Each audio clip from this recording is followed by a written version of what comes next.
আপনি একটি বিশ্লেষণ দিন আগামীকালের এই সনদ স্বাক্ষরের যে প্রোগ্রাম ইউনূস সাহেব করেছেন। ধন্যবাদ আপনাকে।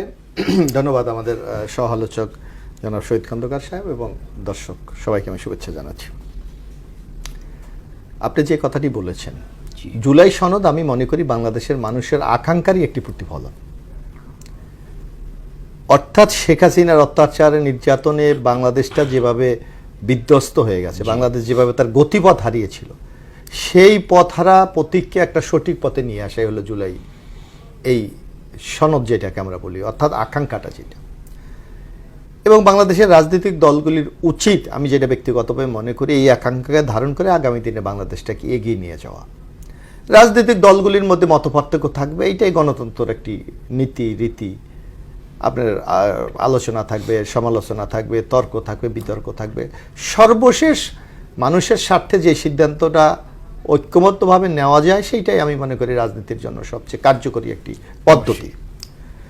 এখানে আপনি দেখেন, আমরা যেটা দেখেছিলাম যে ঐক্যমত কমিশন একটা এজেন্ডা দিয়েছিল, এই এজেন্ডার উপরে আমরা আগামী দিনে আলোচনা করব। এর মধ্যে 84টা বিষয়ে তার ঐক্যমত হয়েছে। আমরা যদি 100ও ধরি, 84, আপনার পার্সেন্টেজটা কত আপনি দেখেন? বিশাল। আপনার সকল বিষয়ে যদি ঐক্যমত হয়ে যেত, তাহলে তো আলোচনার কোনো প্রয়োজন ছিল না, মোটেই না। তাহলে একটা অর্ডিন্যান্স দিয়ে অথবা প্রেস নোট দিয়ে অথবা গেজেট দিয়ে বলতেন যে এইটা আগামী দিনে বাস্তবায়ন হবে। কিন্তু ইউনূস সরকার কিন্তু সেটা করে নাই। অর্থাৎ রাজনৈতিক দলগুলির আকাঙ্ক্ষা, তাদের রাজনৈতিক কর্মসূচি, দলীয় ম্যানিফেস্টো, সবগুলোকে সমন্বয় করে উনি একটা সিদ্ধান্তে যেতে চেয়েছিলেন। এবং আমার মনে হয় সেইটা দীর্ঘ আলাপ আলোচনার পর ঐক্যমত কমিশন একটা জায়গায় এসে পৌঁছেছে। এবং আগামীকাল আমরা আশা করি এই ঐক্যমত সনদে সকল রাজনৈতিক দল স্বাক্ষর করে কিভাবে এটা বাস্তবায়ন করা যায় সেই পদ্ধতি নিয়ে তারা কিন্তু আবার নতুন একটা আলোচনা শুরু করতে হবে। অর্থাৎ মেথডটা কি, সিস্টেমটা কি, আপনি এটা কি অর্ডিন্যান্সের মাধ্যমে হবে, না এটা কনস্টিটিউশনাল অর্ডারে হবে, না এটা সংসদে গিয়ে অ্যামেন্ডমেন্টের মাধ্যমে পাস হবে। আর সর্বশেষ যে সিদ্ধান্ত হয়েছে, না এত ঝামেলা যাওয়ার দরকার নাই, আমরা একটা গণভোট করে এটা একটা জনগণের ম্যান্ডেট নিয়ে আমরা এটা বাস্তবায়নের। আচ্ছা, আপনার কাছে একটি প্রশ্ন করি। আচ্ছা, গণভোটের কি প্রয়োজন ছিল? আগামী সংসদে, পার্লামেন্টে এটা উত্থাপন করে আলোচনা করলে কি ভালো হতো না? প্রথমে বোধহয় এই প্রস্তাবই ছিল যে এটা ছিল না, কিন্তু এখন এটা বিএনপির পক্ষ থেকে, মানে আমি যে দলের আজকে প্রতিনিধিত্ব করছি সেই দলের পক্ষ থেকে কিন্তু এটাই বলা হচ্ছিল যে আমরা আগামী সংসদে যারাই বিজয়ী হবে, কারণ আমরা তো কমিটেড, আমরা নিশ্চয়ই মনে আছে আপনি তখন সক্রিয় রাজনৈতিক মাঠে ছিলেন 1990 সালে 3 জোটের রূপরেখা। তখন কিন্তু এবার যেভাবে আলোচনা অথবা যেভাবে কমিটমেন্ট আদায় করা হচ্ছে সেটা কিন্তু ছিল না। 3 জোটের রূপরেখাটা কমিটমেন্টের উপর সবাই বলছে যে আগামীতে যদি সরকারের পথে আমরা এটা বাস্তবায়ন করব। জি, সেটা কিন্তু এইভাবে ছিল না। সেটা কিন্তু সংসদে অ্যামেন্ডমেন্টের মাধ্যমে আমরা প্রেসিডেন্ট ফর্ম অফ গভর্নমেন্ট থেকে পার্লামেন্টারি ফর্ম অফ গভর্নমেন্টে ফিরে গেছে, আরো বেশ কিছু পরিবর্তন তখন কিন্তু হয়েছিল। এবার কিন্তু প্রধান বিচারপতি শাহাবুদ্দিন সাহেবকে ফিরে গেছে, দ্বাদশ সংশোধনী হয়েছে অনেকগুলি, তখন কিন্তু অনলি ফর কমিটমেন্ট। জি জি। কিন্তু এবার আপনি দেখেন, যখন বিএনপির পক্ষ থেকে এই প্রস্তাবটা দেওয়া হয়েছিল, অনেকের মধ্যে একটা সংশয় ছিল বা অনেকে বলার চেষ্টা করেছে যে 3 জোটের রূপরেখা আমরা পরিপূর্ণভাবে বাস্তবায়ন করতে পারি, যার জন্য এটাকে আরো কার্যকরী এবং বাস্তবসম্মত করার জন্য কিন্তু এই সিদ্ধান্তগুলি হয়েছে।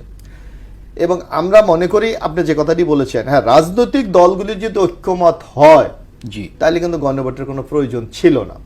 কিন্তু আমাদের মধ্যে একটা বিশ্বাস অবিশ্বাসের একটা দোলাচলে আমরা দুলছি, যার কারণে যদি গণভোটটা হয়ে যায় তাহলে জনগণের ম্যান্ডেটটা এখানে আমরা পেয়ে যাচ্ছি। আপনার কথাতে আমি আবার ফিরে আসি, যে কথাটা আমি বলেছি যে একটা বিশাল দানবীয় শক্তির পতনের পরে রাজনৈতিক দলগুলোর মধ্যে সহমর্মিতা, সহযোগিতার মনোভাব, বিশ্বাসের মনোভাব, এইটুকু বিশ্বাসকে আমাদের করতে পারি না। আমাদের আদর্শগত পার্থক্য তো থাকবেই না। এখানে আপনি একটা জিনিস লক্ষ্য করবেন, আমরা লক্ষ্য করি আজকে যেই বিষয়গুলি নিয়ে আমাদের বিতর্ক হচ্ছে, অর্থাৎ ঐক্যমত কমিশন নিয়ে কিন্তু সবাই মোটামুটি ঐক্যমত। জি, এটা না, এটা কোনো এখন বাস্তবায়নে আপনি দেখেন যে প্রসঙ্গগুলি এখন উত্থাপন করা হয়েছে, আপনি গণভোট, জি, একটা দল বলছে গণভোট আগে হতে হবে, পরের জাতীয় সংসদ নির্বাচন। এখন বাংলাদেশের, আপনি তো দীর্ঘদিন, আমি বা শহীদ ভাই দীর্ঘদিন রাজনীতির এই ঘটনা প্রবাহ তো আমরা সচক্ষে দেখে আসছি। আমরা বাংলাদেশে এখন পর্যন্ত 3টা গণভোট হয়েছে স্বাধীনতা পরে। একটা হলো জিয়াউর রহমান সাহেবের কে সমর্থন করে কি করে না, আর হলো এরশাদ সাহেবের রাজনীতির সমর্থন করে কি করে না, আর তৃতীয়টা হলো এটা কনস্টিটিউশনাল চেঞ্জ, সাংবিধানিক চেঞ্জের উপর একটা।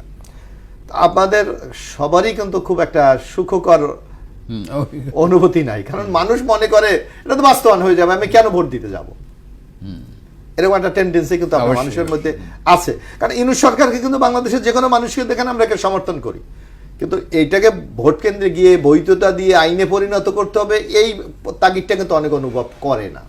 এটা দিস ইজ দ্য রিয়ালিটি। এখন যে এই দলটি বলে যে আগে আমাকে করতে হবে, এবং আবার তাদের কি কি বক্তব্য আপনি দেখবেন, সব বিরোধিতা কোথায়, তারা বলছে এই নির্বাচন কমিশনের সক্ষমতা নাই। তো যে নির্বাচন কমিশন একটা আপনারা বলছেন যে একটা সংসদ নির্বাচন করতে পারবে না, তাহলে গণভোট করবে কিভাবে? একই ফাংশন তো। যেই আইন শৃঙ্খলা রক্ষা বাহিনী আপনারা বলছেন যে দায়িত্ব পালন করতে পারে, তাহলে গণভোট কিভাবে করবে? এক। দ্বিতীয়ত আরেকটি যে এই ব্যাপারটা, যে একটি গণভোট করতে হলে আপনি ইচ্ছে মনে আছে, আপনি অনেক প্রবীণ লোক বা শহীদ ভাইয়ের মনে থাকার কথা, জিয়াউর রহমান সাহেব যখন গণভোট দিয়েছে এর আগে কিন্তু ওনার 18 দফা ব্যাপকভাবে প্রচার করেছিলেন, আপনার নিশ্চয় মনে আছে। অবশ্যই হয়। কনস্টিটিউশন, আমরা বিএনপি তো প্রতিষ্ঠার সাথেই তো ছিলাম, আমরা ভাষা নিনাপ করতাম। এগুলো ব্যাপক কিন্তু জনগণের কাছে। আমার মনে আছে আমরা ছোট ছিলাম তখন, হেলিকপ্টারে বসে লিফলেট ফালাতো, আমরা দৌড়িয়ে ওই লিফলেটগুলি কালেক্ট করতাম। মানে অর্থাৎ জনগণের কি এই জিনিসটা একটা সার্বিক ধারণা দেওয়ার একটা, এরশাদের আমলে কিন্তু একই কারণ হয়েছে। এখন আমাদের দল দেশ কি নির্বাচনে যাবে না গণভোটের এইটা নিয়ে জনগণকে কনভিন্স করবে? বরং আপনি এখন একদিকে যেমন নির্বাচনের প্রস্তুতি চলবে, আরেকদিকে এই গণভোটে এখন কি হবে? আমরা যেটা বলি গণভোটে আপনি 2-4-10 পৃষ্ঠা করতে পারবেন না। আপনি একটা প্রশ্ন থাকবে, আপনি এই যে ঐক্যমত কমিশনের এই সিদ্ধান্ত আপনি সমর্থন করেন কি করেন না, ইয়েস অর নো, এর বাইরে তো সুযোগ নেই। তাহলে আমার যদি জাতীয় সংসদ নির্বাচন, এটা যদি আমি একসাথে একজনে সংসদে ভোট দেবে আর এখানে ইয়েস নো একটা দাগ দিবে, শেষ। এবং আপনি দেখেন এই বর্তমান যে নির্বাচন আমরা করবো, ইতিমধ্যে নির্বাচন কমিশন কিন্তু 2800 কোটি টাকা তারা তাদের বাজেট উপস্থাপন করেছে। তা আমাদের মতো দেশের যে আর্থিক সংকট, আমার এখন তারল্য নাই, আমার বিনিয়োগ নাই, আমার ব্যাংকগুলি সংকটে আছে, এতগুলি টাকা কি আমি বারবার খরচ করতে পারবো? এই বোধটুকু আসছে কেন জামাতে ইসলাম? এবং জামাতে ইসলাম আপনি দেখেন এই বাংলাদেশের যত পরিবর্তন, মানে এই বাংলা, মানে আমাদের এই ভূখণ্ডে 1947 যখন পাকিস্তান বিভক্ত হবে তারা কিন্তু সাপোর্ট করেনি, তারা বিরোধিতা করেছে। 71 সালে মুক্তিযুদ্ধে তারা বিরোধিতা করেছে। আজকে যখন একটা গণতন্ত্রের রূপান্তর আমরা করতে যাচ্ছি তখন তারা পিআর তো আপনি ঐক্যমত কমিশনের যে এজেন্ডাগুলি আপনি দেখেন, কোথাও পিআর এর কোনো উল্লেখ নেই। তাহলে হয় এই ইস্যুটা এখন কোথা থেকে আসলো?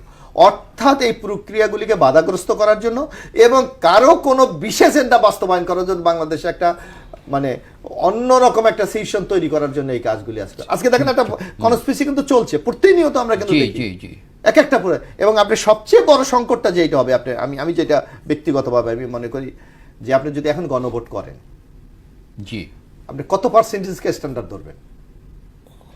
এই বাইরে যেই দেশে থাকে ওই দেশে তো একটা স্ট্যান্ডার্ড আছে, 51 লাগবে টোটাল ভোটের, এরকম একটা আছে না? কিন্তু আমার বাংলাদেশে তো এই মার্জিন নাই। আজকে পতিত স্বৈরাচার যে আপনি বলছেন, একটা দুর্দান্ত প্রতাপের স্বৈরাচার ফেসিস্ট, তাদের অরিজিনাল তাদের যেই সাপোর্টাররা তার ভোট কেন্দ্রে যাবে না। আর বাংলাদেশের 20-25% ভোট লোক এমনি ভোট কেন্দ্রে যায় না। তা আপনার যদি বিলো 50%-এর মধ্যে এই রেজাল্টটা আসে, তখন আপনার সামগ্রিক এই উদ্যোগটা তো মুক্তব্য করবে। সেইটা কি আমরা একবার চিন্তা করছি? মোটেই না। অথচ সংসদ নির্বাচনে মানুষ সংসদে ভোট দিতে যাবে, পাশাপাশি কিন্তু এই গণভোটও তারা ভোট দিবে। আচ্ছা ঠিক আছে, আপনি একটু পরে আবার আসবো।